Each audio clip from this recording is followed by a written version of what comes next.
So anyway, I'm Jenny Seguino, and I'm president of Fairfax Art League.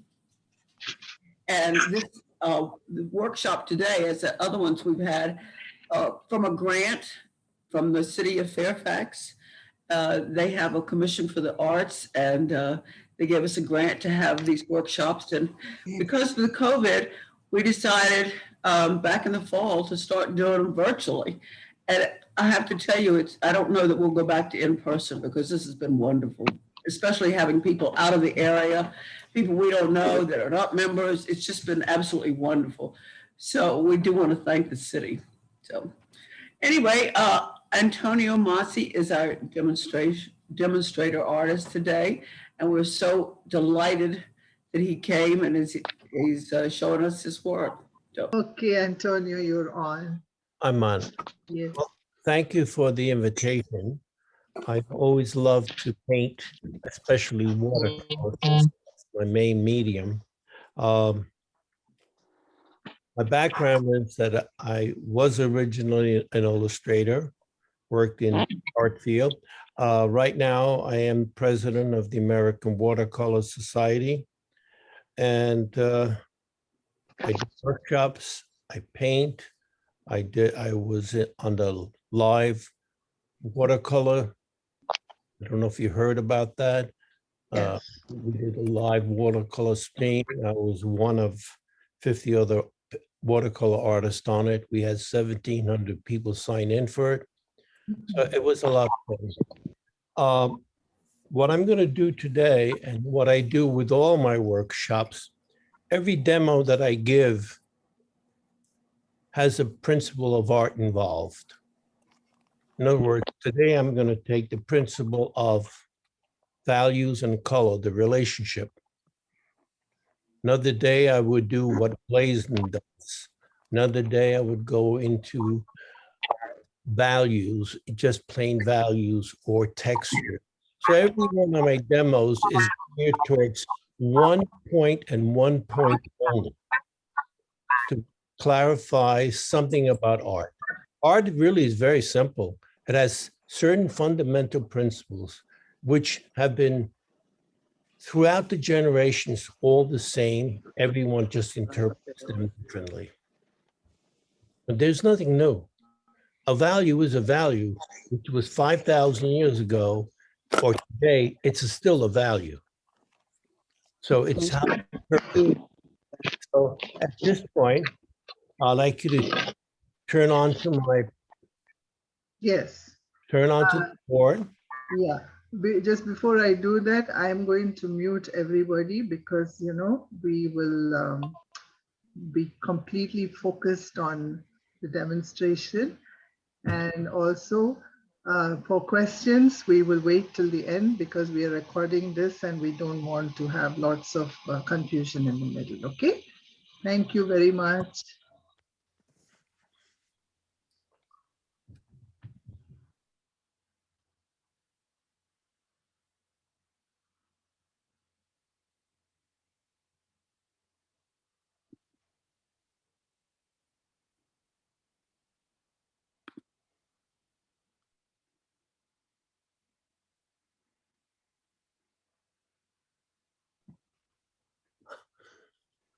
Okay, Antonio. Okay, you can hear me now. Before I was muted. Yeah, sorry. That was This is a picture I took when I went to Holland a couple of years ago with my wife, because she's Dutch. So what I'm going to show you is, how do you see values in relationship to color? And there's one approach that I like, which is, where are you? There you are. I usually make little thumbnail studies, very quick, about 5 minutes, in 3 values. Let me show you what I mean.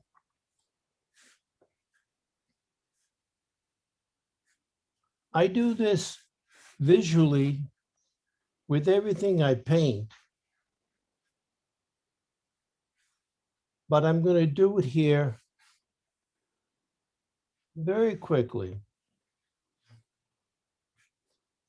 what this does, it lays out my design, my pattern, my foundation. I have a large shapes, small shapes. I have a vertical, I have a horizontal. I have divided my picture into interesting shapes. That's the first thing I do when I paint anything, to have a foundation. This is abstract, a relationship of abstract. In paint and values, there are 3 values that I use at the beginning. Most great painters, if you look at your art history books, and if you can get pictures of the paintings in black and white, you'll see this much easier than looking at a colored picture. This value is easy. It's the white of the paper. This value is easy because it's the darkest value.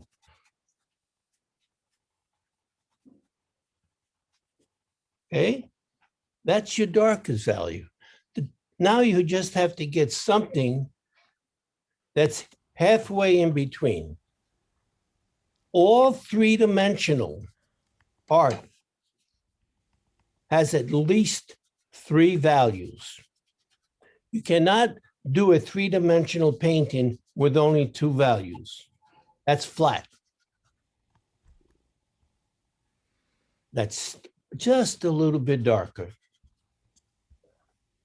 So I'm going to use these 3 values, and I'm going to take this picture and I'm going to break it down into 3 values very quickly. I use one color, my favorite color, which is Payne's Gray.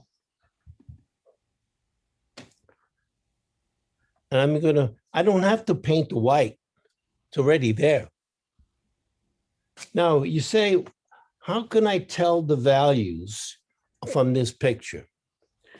There are many ways. Let me find, oh, here it is. I'll show you a little trick. They tell you squint your eyes and the values get close together.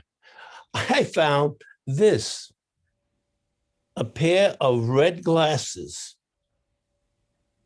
When I put those on, it converts my picture into a black and white. But in my case, it's a little red. These glasses they come in yellow, they come in blue, they come in different colors. And it simplifies this into one color. So this is a little thing at the beginning you can use as a device to help you when you're gonna go paint outdoors and you're not sure how to determine the value. Okay.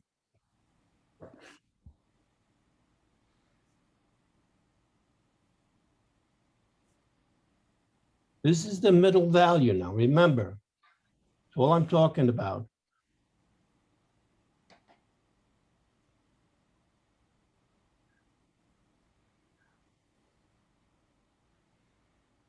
And you paint this middle value under everything that is a positive area. Leave the whites, yes, leave some whites. You're going to come out with a design, an abstract design.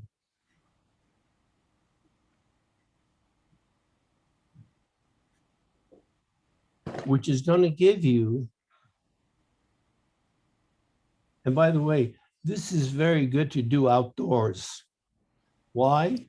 Because when you're outdoors, the sun moves on you. And when the sun moves, you get different shapes, different values. I'm sorry, different shapes.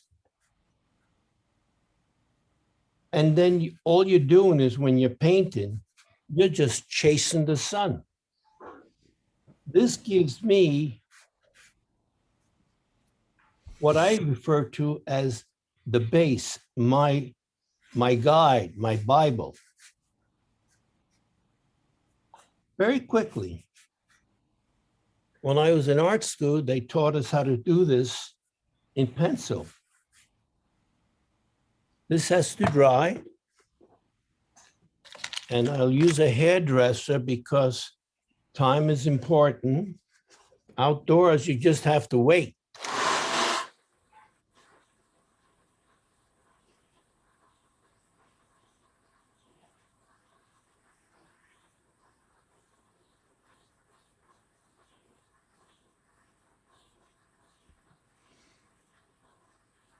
Now you could take more time and be more accurate, but basically, this is my design that I'm doing for the large one.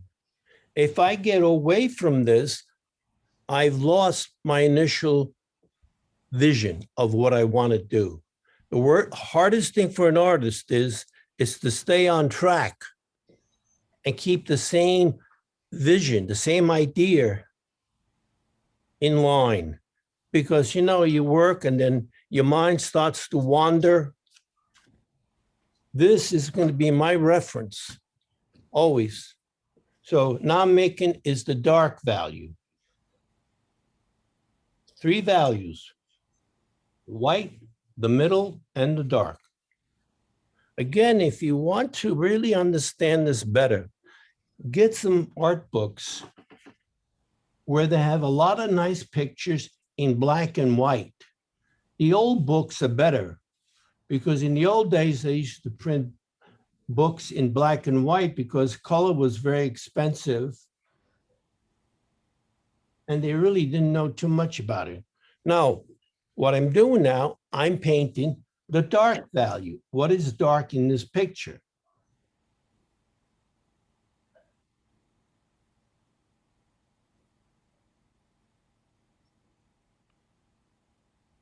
This usually takes about 5 minutes because I don't need to talk when I do it for myself. And you don't go back, I don't go back to correct anything because there's nothing to correct.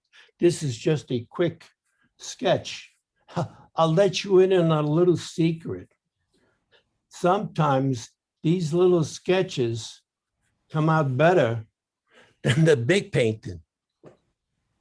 That's because there's for me, there is a thrill, an excitement that happens, which doesn't happen when I do the big one. I start the big one and I tighten up. Here, I don't care. I'm just loose, relaxed, and having just a nice time. Antonio, a person wants to know what kind of brush you're using. Oh, this is a Chinese brush with a point. It's a calligraphy brush. I got this in China when I went there for 3 weeks to teach. I was invited there. And my biggest thrill when I went there is I wanted to go to an art store in China. And they said, no, you can't go. Because I was a guest of the government and they restrict everything you do. I said, well, look, all I want to do is just go to an art store. Well, they eventually took me to an art store. You can't go on your own anywhere there. They take you everywhere. So when I went to the art store, I thought I would get tremendous buys. Well, I was so disappointed. They had the most inferior supplies of all. Anyway, you see this little sketch? This is my guide. This is my foundation. No matter what I do now, I put it in front of me, and if the sun moves, I'm not going to get the same shadows, but I will use this as my shadow shapes so that I don't lose that image I had in my mind. So let me take this out of the way. See, I hope you don't forget your questions later. Oops, see. These little pieces of paper that I use, they're the backs of old watercolor paintings that don't work. I always use both sides of the paper. Now, to save time, I started the drawing. The bridge away. Here's painting that I started. Let's see, I'm trying to get everything together so that you can see it. Let me see. Oh, nope, that's not going to work. It's got to be something like this. No, I'll try to get it so that it works for you, and I'll go back and forth.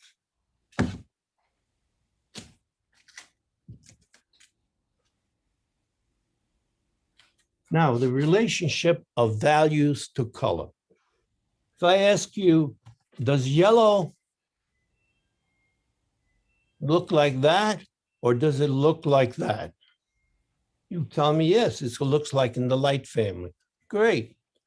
Does a brown, say a burnt sienna, look like this or like that in dark and light? And she says, well, probably like that. You see, every color has a value. That value is related to the color, and the color is related to the value. If I say this to you now, everything that I did in this little painting, see the middle value?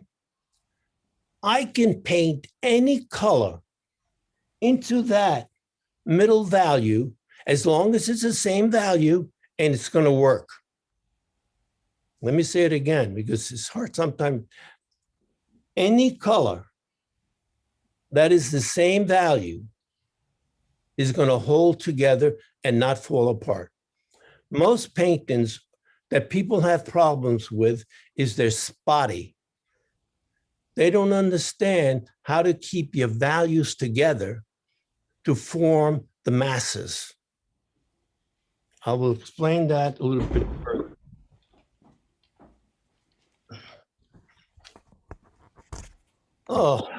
Anyway, I also use big brushes. My brushes I use are usually the largest I can find because I don't like to noodle a painting.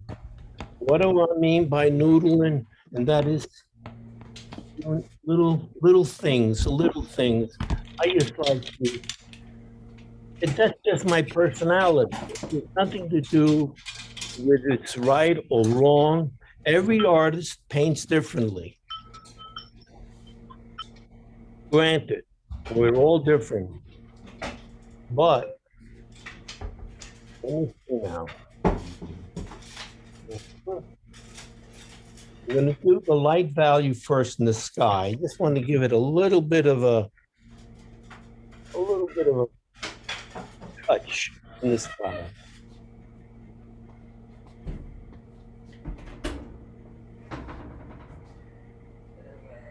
I have a vertical, I have a horizontal, I don't have a diagonal, which makes the painting interesting.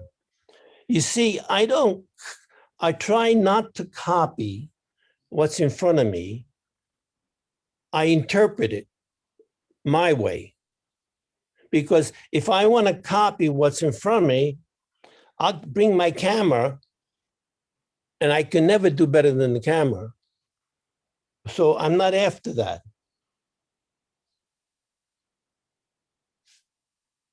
Another question, Antonio. Yes. Do you have a book which you can recommend for these values? No. Oh, wait a minute. I think I do. Hmm. I'll try to remember as I get older. I think it's called Notan by Poor. I'll find out. You know what I'll do? I'll send you an email on that, and you can just pass it on to everyone. Okay. Okay. Mm. But this, okay, I just want to just a little bit. I paint through, behind. See, the sky doesn't stop at the edge of this windmill. It then continues on the other side. It doesn't stop. It goes all the way through the sky. And since it's a light value, why ruin your great wash, your beautiful wash, by doing that? That's why I say the larger brushes you use, the more freedom. The other thing you can't really tell is that I hold my brush at the end like this. I don't hold it like a pencil, except at the end. You get your freedom when you hold it this way and you paint with your arm, not when you paint with your wrist. That's not freedom. All right, this has to dry. Let me help the drying process a little bit.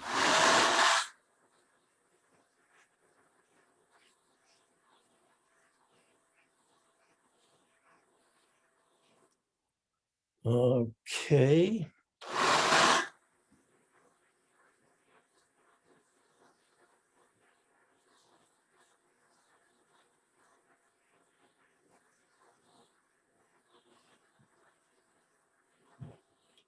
I find working like this outdoors, especially in New York, a lot of fun.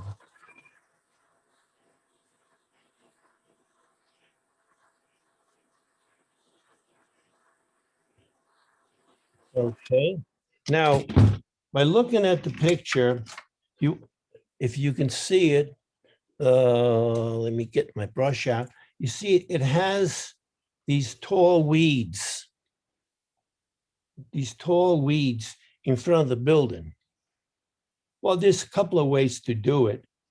You can use white paint to paint it over, but I found that, and this is an old trick that a lot of the watercolor artists is they use a candle.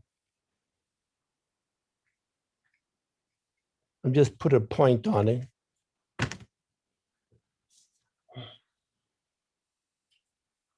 There's another question, Antonio. Susan Skornek is asking, how is the original sketch not bleeding?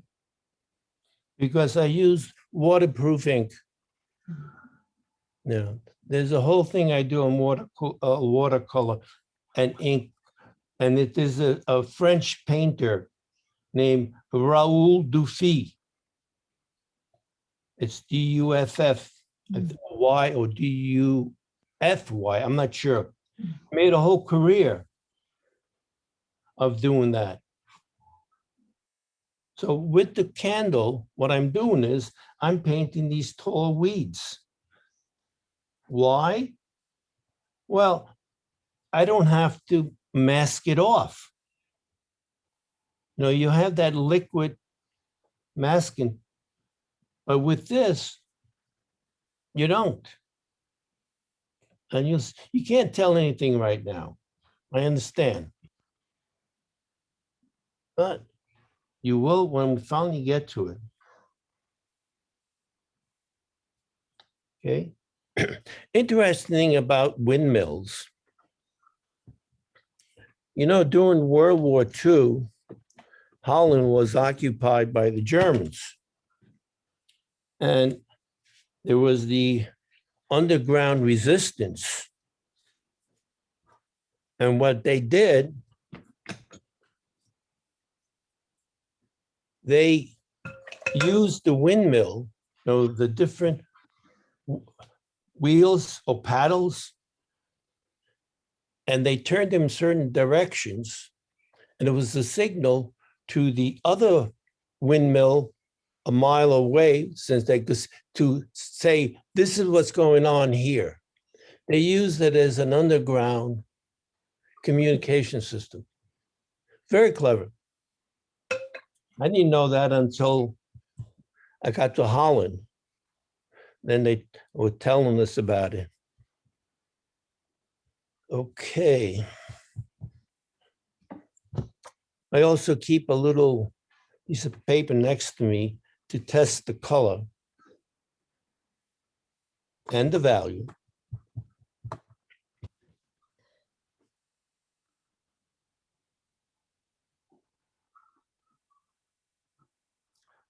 When to paint this way, don't paint up to the line. It's not a coloring book. This is not a coloring book. And also know that, notice I should say, that my drawing is not an outline.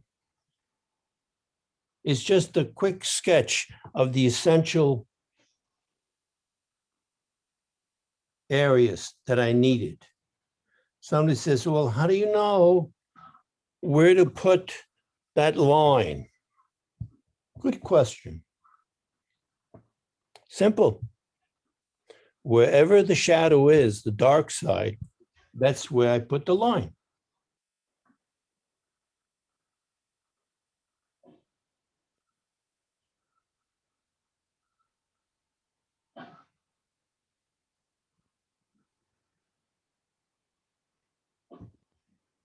While it's still wet,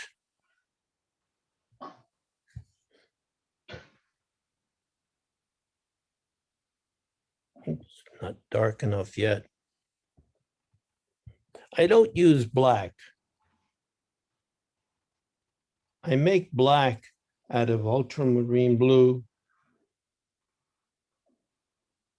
a green, and alizarin.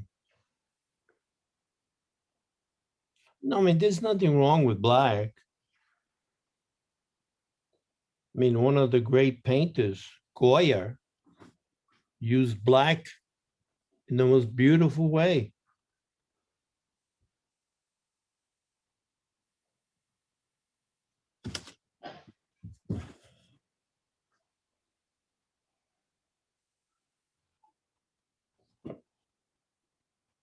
See, this is an outdoor sketch. At least I want to give it that feeling. Keeping the values together doesn't make it spotty. Okay, let's see the next one. The other values up there. Oops, bring it down a little more so you can see it. Bring it down a little more for you. Okay, there, you can see it better. Trying to get everything in the picture for you so you can see it. Okay, that should be better. See, this is my guide. And in this case, I have the photograph, but outdoors, I wouldn't have that. And then those shadows would have changed by now. But I'm using this as my guide. See, you just have to be consistent so that the picture looks, oops, come on, come on, come on. I mix my greens. I never have green on my palette either. Only because I can't, everything, if I used to have green on my palette and everything I did was green. It just seemed to take over everything. So I stopped using it. And it also happens to be, it was my mother's favorite color. It's not because I didn't love her, it's just I don't like green.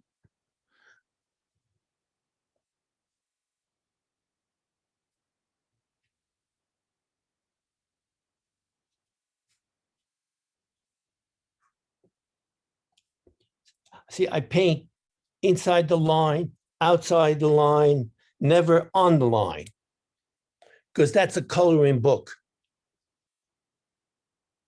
But again, this is me.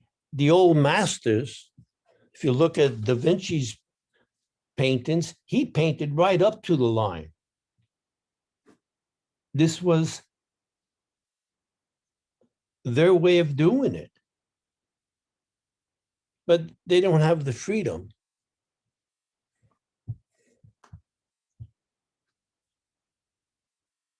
Okay, at this point, I think it's time to do the darks. Okay, I do carry white paint on my palette.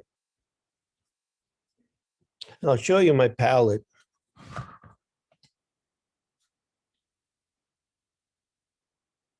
Okay, it's a little different palette.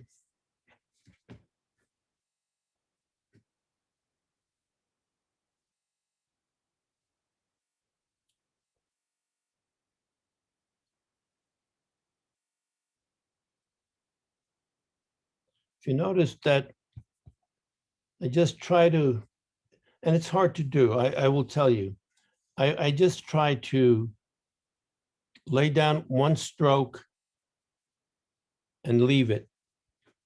That's hard to do.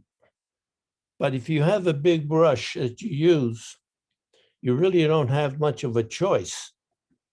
And if something gets a little too dark, just pick it up with the tissue, with the tissue, just pick it up. Just pick it up a little bit.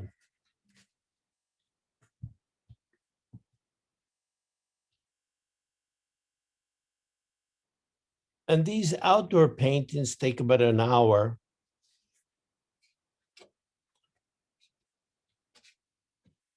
"45 minutes. I know one painter, his name is Alvaro, which I'm sure some of you have heard of him. He does these things in 30 minutes.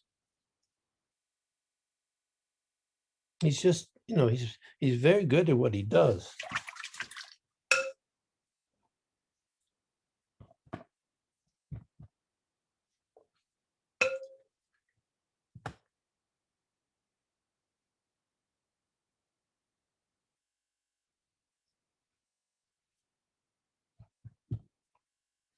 Since, plein air painting is a relatively new thing. It only started with the Impressionists. And the only reason it started with the Impressionists is because Winsor and Newton invented paint in a tube. Because before then, you couldn't go out to paint. You couldn't carry your paints out there, an easel or whatnot. But Winsor and Newton, by being able to design and manufacture the paint tube, allowed all the artists to go out and paint outdoors. It's not a coincidence that Impressionism and science, in this case, Winsor and Newton, are related.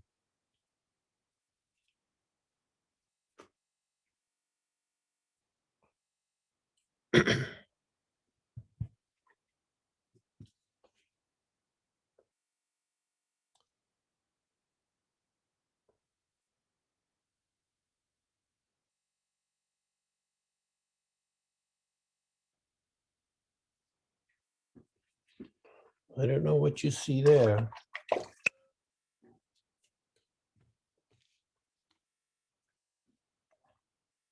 Change my brush as I get more and more into it. I have to change my brush because now I get into one thing I should do now before it gets too late, and that is the reflection in the water.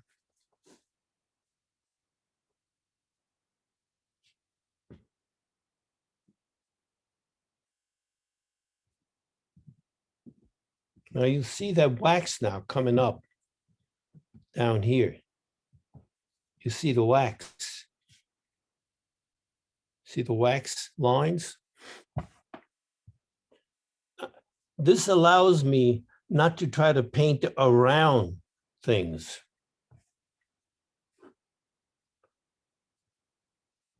When you try to paint around something, that's when you get into trouble. By trouble, I mean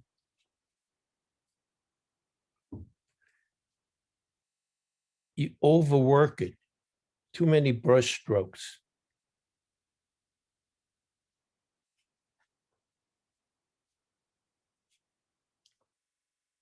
If you're interested in the workshop that I'm going to be doing in New York City with Phil, just get a hold of him at One World Art Travel and join us for a fun time in September. Hopefully by then, this coronavirus will have subsided and we can get to a little bit of normalcy, I hope. But if it doesn't, it doesn't. Nothing we can do about it. See, when you paint like this, it has a very fresh, spontaneous look to it. I want to add something to the water. See, the water and the sky are the same. We don't want to do that. At least I don't want to do that. You may like it. And there are times that I do.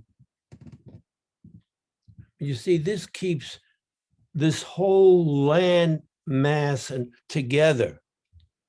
It keeps it together.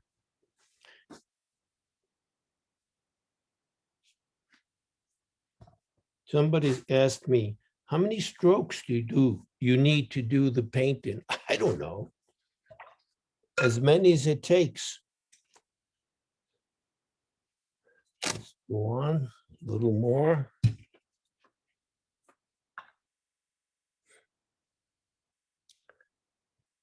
Hey, you can spend more time on this. And sometimes, like when I do a bridge, I can't do it this fast. It's more complicated. The amount of time that I spend on a painting is related to it's related to how much detail is involved.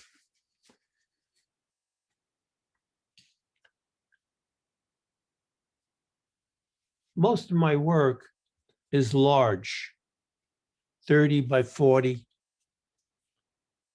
or 40 by 60.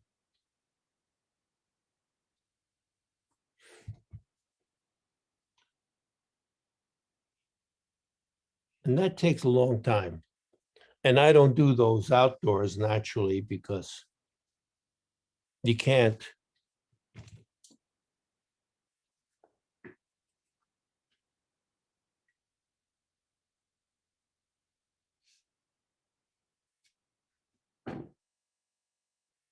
What I'm trying to do, I want to capture the feeling. I also know the feeling of this because I was there. I only really paint places that I've been to that I have an emotional contact to.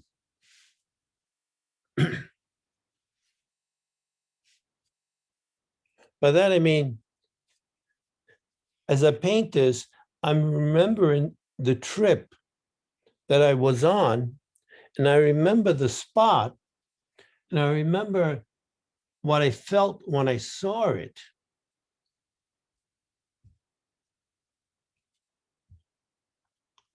No, what I'm trying to say to you is paint what you feel. Paint what you know. Don't paint what you don't know. Because you're only shown what you can't do. Whatever your subject matter is, it's not important. What is important is that you understand it and you like it. Now what I'm doing is starting to get some details in here. I still have to work on the background.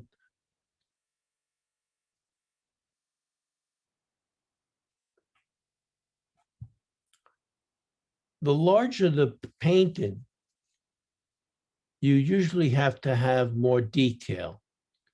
The smaller the painting, you can get away with less detail. That's what I usually have found.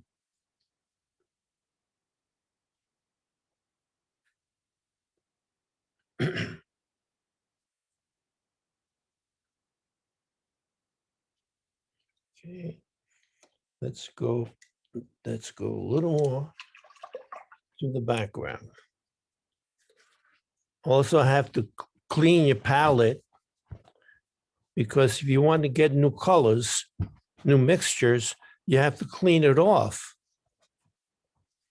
Otherwise, you're not going to have any space to mix. See, the problem with watercolor in comparison to oil, watercolor runs, it spreads out. Oil just sits there like a bump on a log. It sits there and that's it. That's the end of it. Watercolor, on the other hand, doesn't do that. It wants to do things. It wants to run. It wants to flow, because that's the nature of the medium. That happens to be why I fell in love with it. I used to be an oil painter.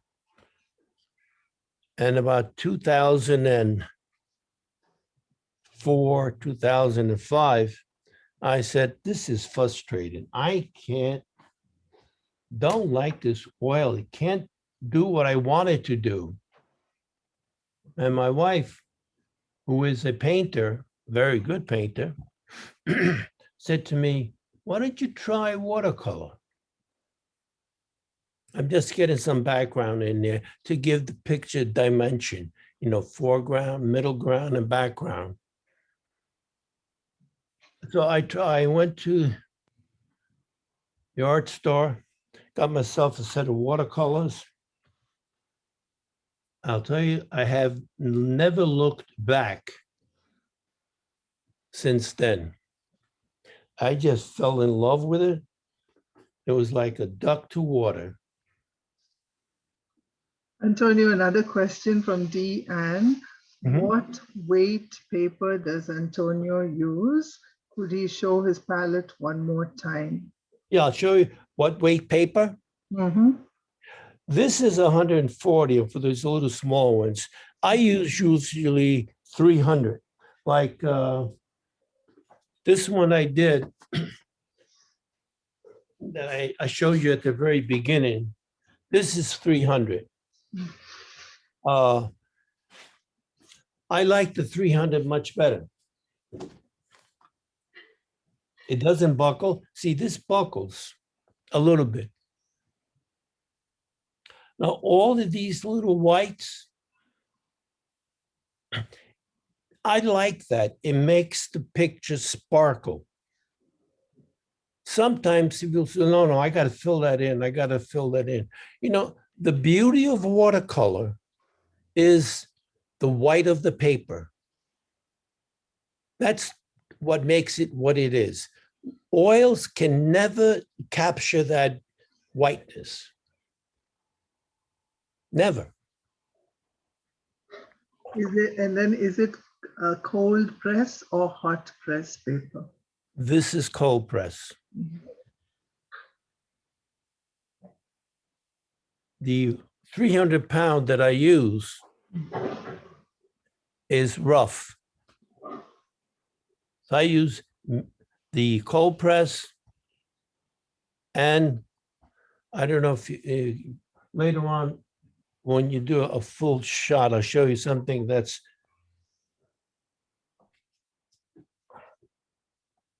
okay.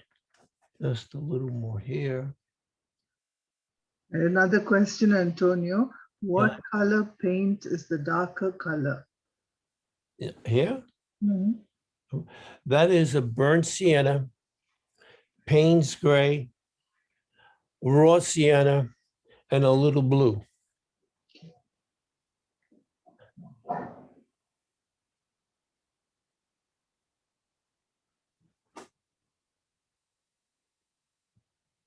I'm doing now is the background to give some dimension to the picture.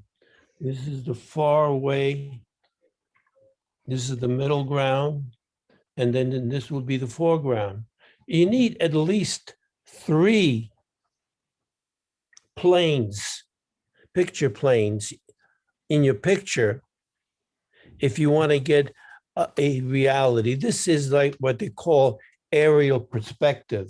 You get a perspective by changing the value and the color. In aerial perspective, the further you go back, the lighter and grayer the color becomes. This is what they talked about chiaroscuro, where Leonardo da Vinci gets credit for that. Not that other people didn't know it. It's just that he was the first one to really make great use out of it. Okay. And another question to Yes. you, do you prefer a certain brand of watercolor over others? I started out with Winsor & Newton because that's what everybody was telling me is the best. I have found that other brands are just as good. All the paint manufacturers compete against each other. So none of them wants to make an inferior product.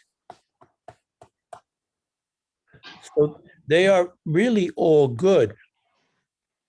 But the problem is this. A blue in Winsor & Newton is not the same as a blue, say, in the Grumbacher. But like for the ultramarine blue, say, is different. It's the same name. Now, when in painting trees, just remember to leave a few sky holes, these little things in here, so that the tree doesn't look like it's flat.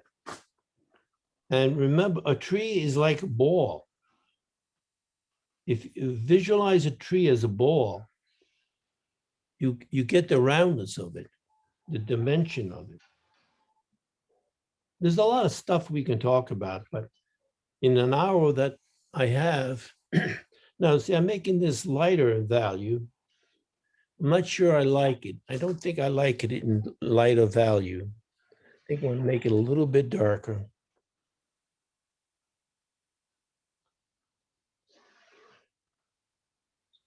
Like I said to you at the very beginning,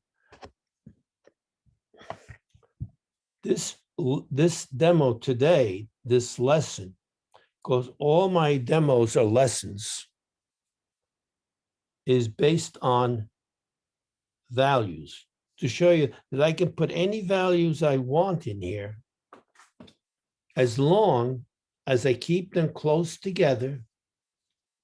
It's not going to look spotty.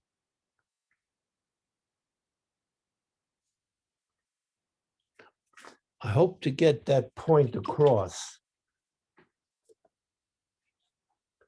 Because, you know, there are only certain principles in art. There's, I believe, like 7 basic principles. And abstract artists, all of us, regardless of your approach to art, use the same principles, but we interpret them differently.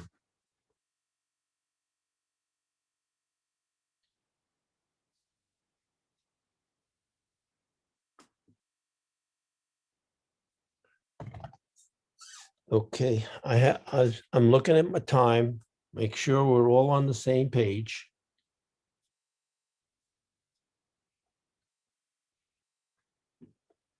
Just putting in a few little more accents.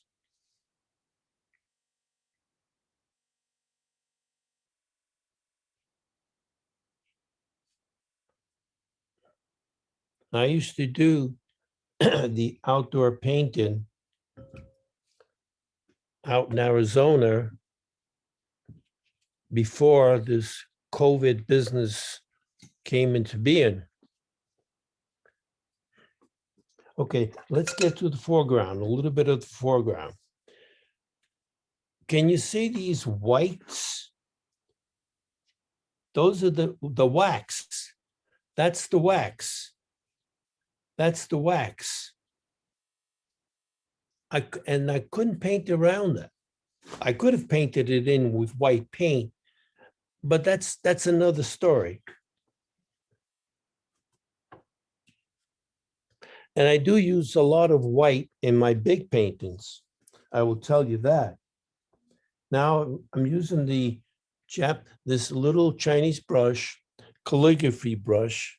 They use this for writing. And I'm going to put in some more strands, but in a darker value.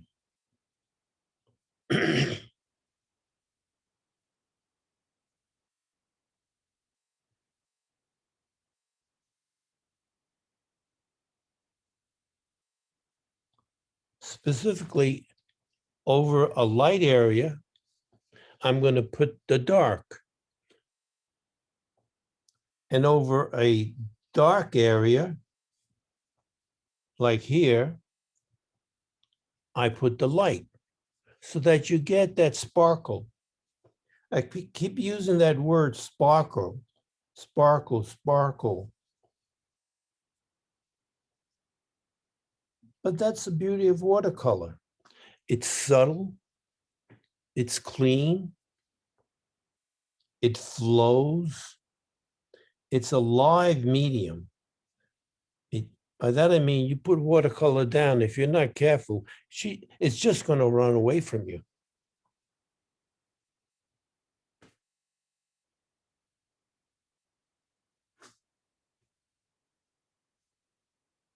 But that happens to be what I love about it.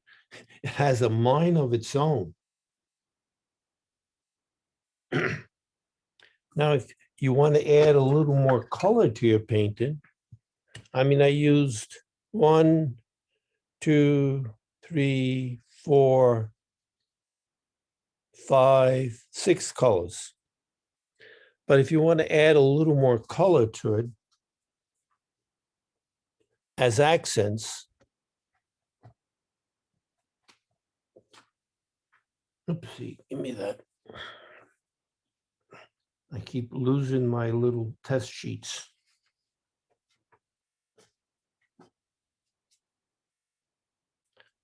Yeah, I can add a few little touches of color, which will make it more feel like a full color rendering. But these are just little color accents.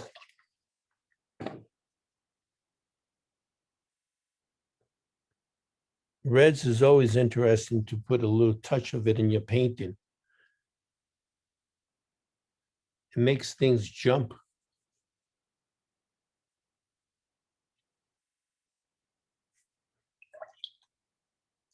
I have to do something more with this. Okay.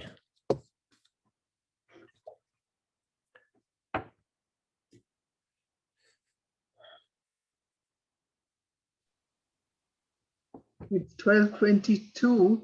I can unmute everyone, and if anybody has questions, you're welcome to ask, okay?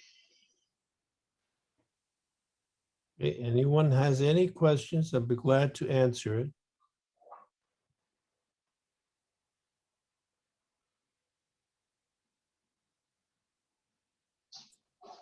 Could you briefly show, not now, but later for the end, to show your palette again?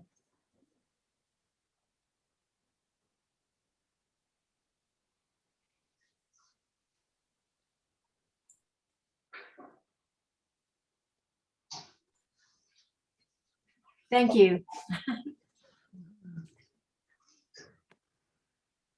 Is that a plastic? What's it's plastic base, your palette, right?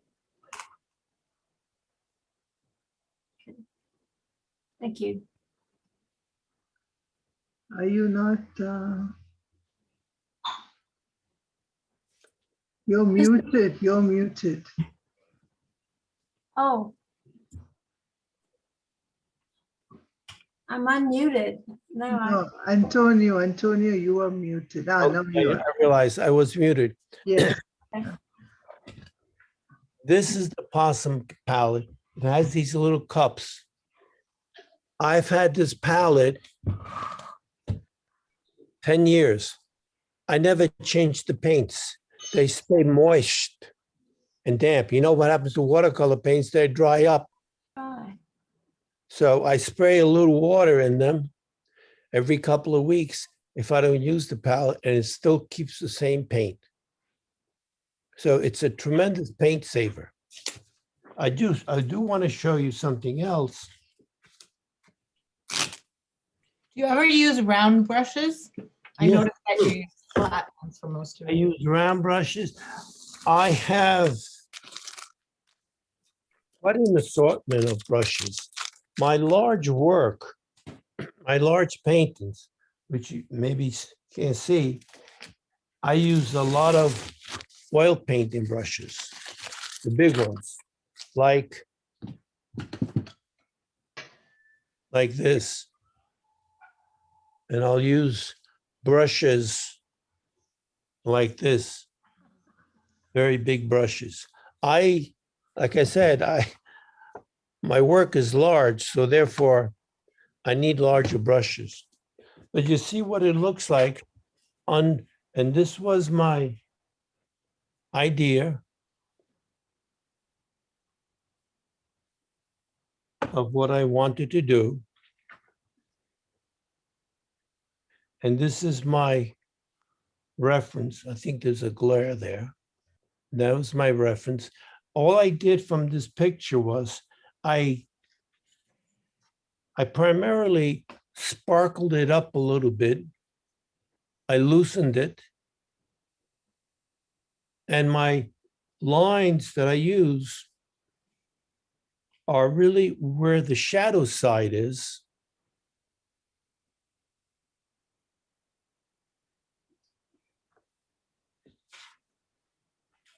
Any questions? There's another question, which is, can you tell us how you do impasto effects in your watercolors? What kind of effects? Impasto. Impasto. Okay. I'll do it right here on this little section. Let me just clean the palette a little bit so I can get a clean area.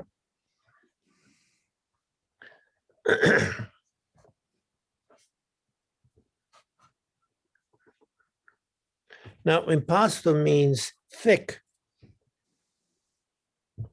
not transparent.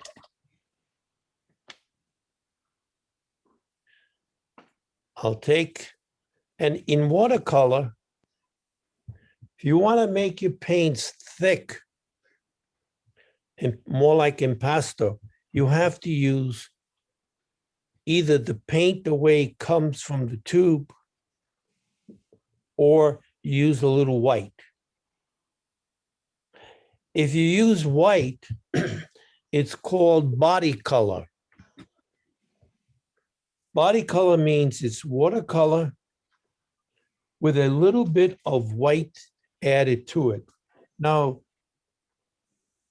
Sargent, Turner, this is impasto.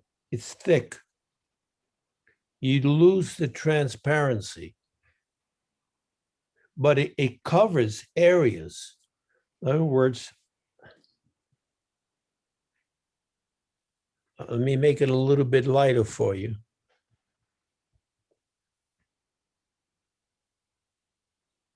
You see the light area I'm putting in here?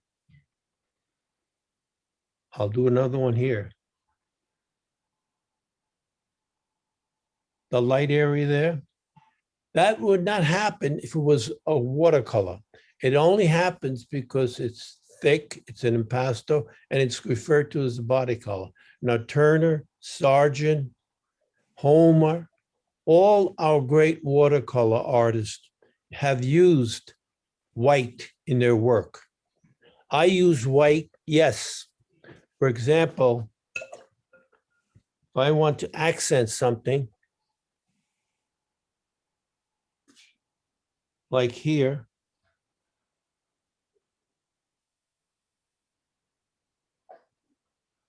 I added some activity to the dock. I added a little bit.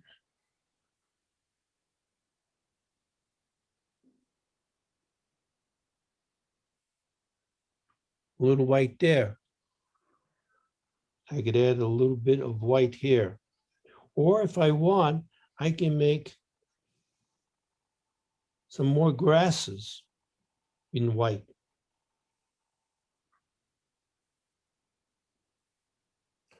That is opacity in watercolor. It's using the white when you want to paint over something dark, or you can use the paint the way it comes from the tube. This is the way the paint comes from the tube. You see how dark it is? It's opaque.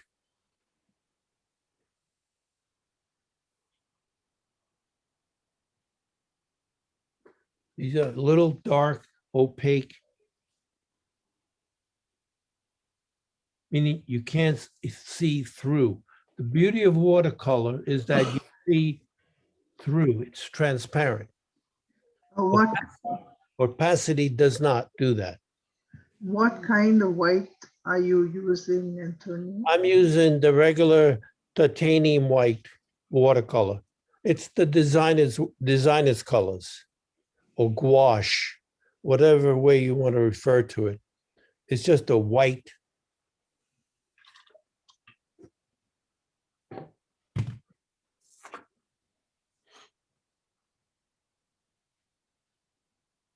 Okay, anything else?